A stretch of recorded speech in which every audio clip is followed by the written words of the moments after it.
Hey everybody, Miss Teacher here. We're on part 2 of the lesson 5.1 out of the Go Math. It says, write a ratio and a percent to represent the shaded part. The first thing you need to decide, are there 100 squares here? Because we're going to get into ones where there won't be, and that's a completely different method of doing it. So let's make sure that there's indeed 100. If you count going across this way, you're going to get 10 squares. If you count going this way, you're going to get 10 squares. So that means it would be out of 100. And they're interested in the shaded part. You want to pay attention to that too, because sometimes they're talking about the not shaded. All right, and if we kind of count the rows, because each row would be 10, this is 10, 20, 30, 40, 50, and then we have 3 here. So that makes it 53 out of 100. Now 53 out of 100, remember percent means out of 100, so all we need to do is take the numerator and put a percent sign after it. All right, now if we take a look at the second one, you can see the entire thing is shaded. So that's 100 to 100, or a 1-to-1 ratio. And remember, a ratio has to have 2 numbers for comparison purposes, and that would be 100%. All right, if we take a look at number 3, again, we know these are 10 by 10 grids. So this is 10, 20, 30, 40 out of 100.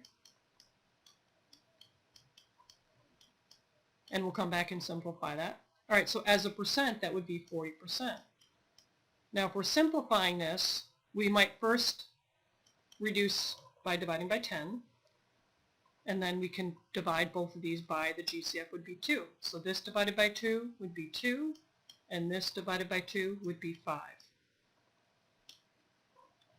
All right, so if we take a look at something like this where they want you to model the percent and write it as a ratio, there are 100 squares here. If you count across, it's 10 by 10. So you can just choose 3 of these rows to shade in. So, you know, maybe it's this row. I'm not going to do a very neat job because I don't want to waste time with that on the video. You'll shade in 3 of those, and then you'll write as a ratio that it's 30 to 100. And that simplifies. You know, if we divide by 10, we get 3/10. So that equals 3/10 if we just clean that up a little bit. All right, so over here, that's 5 out of 100. So this is 100 little squares here. Just choose 5 of them to shade in. Just be careful because it's a little tricky there to shade 5. And as a ratio, that's 5 out of 100. Pretty simple stuff.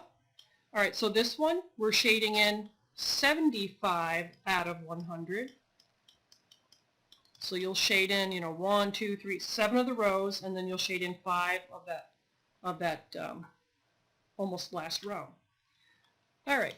So moving along, if you had to select the 10 by 10 grids that model 45%, you want to find the ones where we have 45 of the little squares shaded. And what makes some of these tricky, like this one, you might have to come up with some sort of a way to be efficient in counting it. So if we look here, we have 1, 2, 3, 4, and then we have 5 here. So 4 of the 10s is 40 plus 5. So this one we would mark. We would check that one. That's 1, 2, 3, 4 times 10 would be 40. That's not 45, so we're not going to pick that. And this one shows the 4 rows of 10 and the 1, 2, 3, 4, 5, so let's pick that one. And this one has 1, 2, 3, 4, 5 rows and then 5 of these, so that's going to be over. That's, if we're talking about the shaded region, right, then we're not going to pick that. Now, what I don't like about this question is it didn't say the shaded region, because really there's an argument that the unshaded region shows 45%. So they really should have made the directions more clear. And this one, you're just going to have to figure out a way to count that and see if there's 45 and see if that one also applies. All right, so your homework, if you have me as a teacher, then it's digitally ready for you on Google Classroom, but it's not going to match this because I almost think this is a little bit, it doesn't have the rigor that I'm looking for. So for the part 3 video, what you want to do is you want to look for the videos where we start talking about what happens if there's not 100 squares. Then how do we talk about that as a percent? So look for that. It's called part 3 for 5.1.